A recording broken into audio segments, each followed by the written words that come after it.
coat of Okay. polyurethane. Okay. And you get that nice hard outer shell. Okay. Right? And then you fill it with this. Okay. You know, the whole thing, top to bottom. You don't really want any hollow in there, but this is, you know, the way it goes. All the way down. Yeah.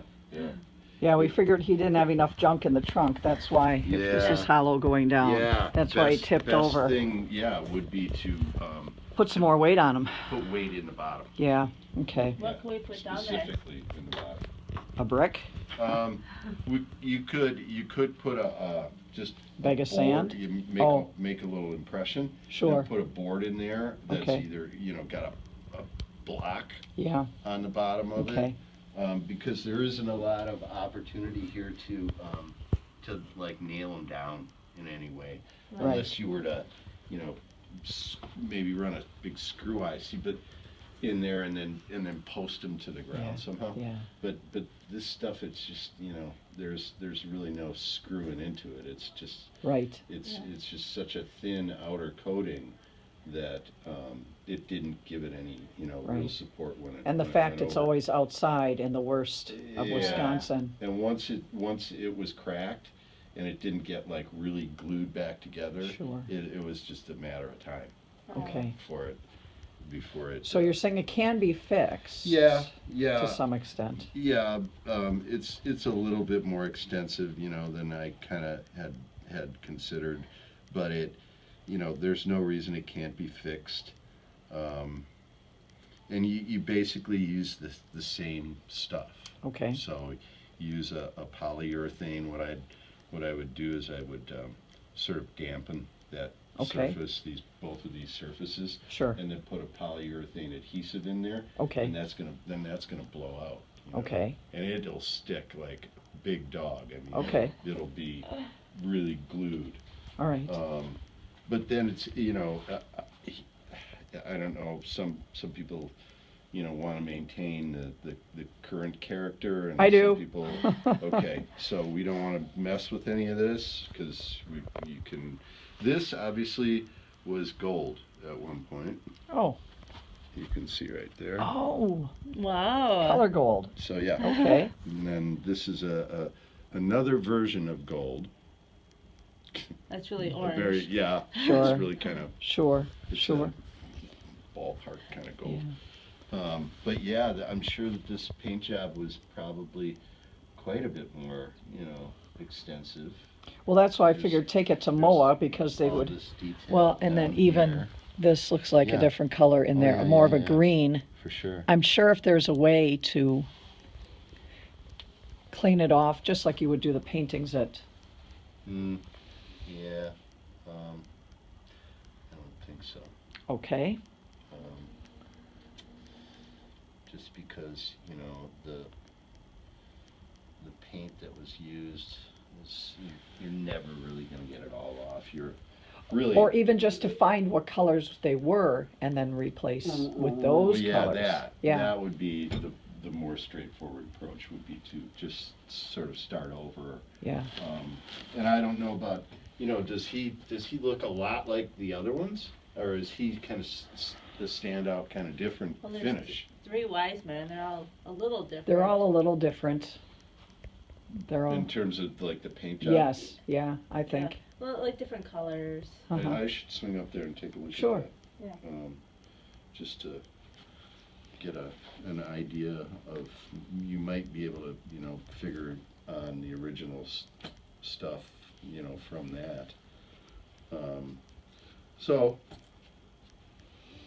And what is this stuff called? What is this is polyurethane. Okay. Yeah.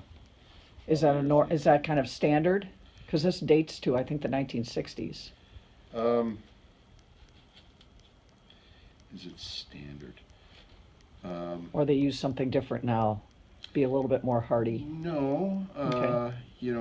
I restored the griffins in front of the Mitchell building on Michigan Avenue. Okay. And those were made from slush cast zinc, right? And they were poured in halves into big iron molds. Okay. Slush cast, right? They put the molten metal in there and slosh it around, and then they'd pour the rest out. It's the way you make a wax pattern for bronze casting. Okay. And then you wind up with some will chill up against the outer mold, and then you got like a hollow shell. Okay. Take those two parts and solder them together with lead, and now you've got this griffin. Well, that stuff is brittle too. I mean, zinc is a pretty brittle metal. So when, sailors on leave come and push them off their pedestals, they tend to break. Okay. And which is exactly what happened to those things. And one wound up in the river, which they fished out, and then they had Orlandini come and kind of, patch them up and fix them, where the corners were bashed away, and then he meant well. He was trying to deter anybody from moving them. Yeah. So he filled it with cement. And that cement, in our glorious climate here, soaked up water and then expanded when it froze. So the griffin sort of split wide open. Huh.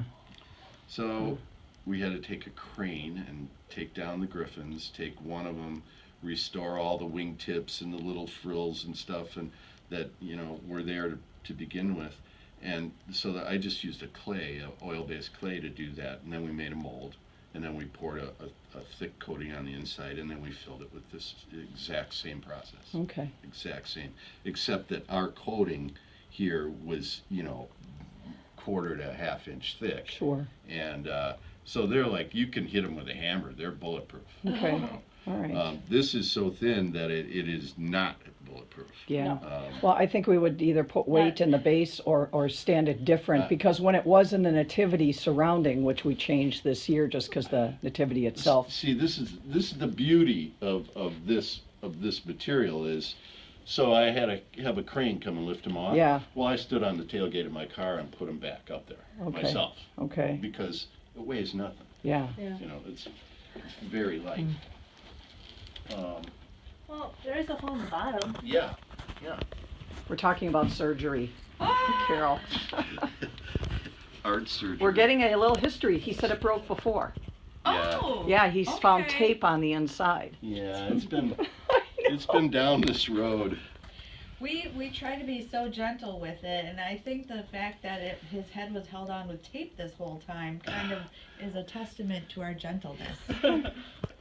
Well, everybody, tries to do the best they can, and, most things that I restore have been, there's been attempts to fix them, which actually makes the job a little bit more difficult. Yeah. So you can see it's sitting on this stuff, which is, it's gonna wear and everything, but you could conceivably take and put a 2x4 or something in there, maybe glue some bricks together on top of that and just sink it right into this stuff so that you don't really see it, and it would give it some bottom. Sure. Yeah. Right? Sure. And it's not gonna, deny it from falling over. Yeah. But it'll keep it, Right. from blowing over in a heavy Right. wind. Yeah. Mostly. So this is maybe one of the taller guys. Yeah. He is the tallest. Yeah. Yeah. The other shepherd needs an arm transplant, or at least a little mending. Mm-hmm. Lost a hand, I think, in there. So we didn't even put him out yet this year. Yeah. Okay. But if I can help at all, Well, we can carry him out to your ambulance truck. Yeah. You excited about that? Yeah, we'll take them out and wrap them in a couple of blankets, and we'll get them back to the studio, and I'll kind of come up with a plan of attack and sort of let you know.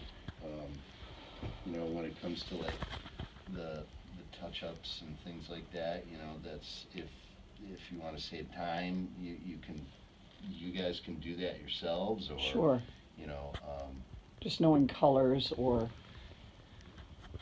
see, this is all filled in. That's all. That's a different material. Yeah, that's like plaster or something Huh. that they use to.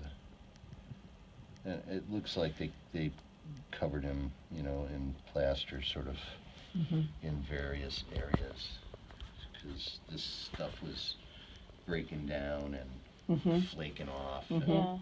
So the paint went on there, and it kind of helped to sort of incorporate the whole thing together.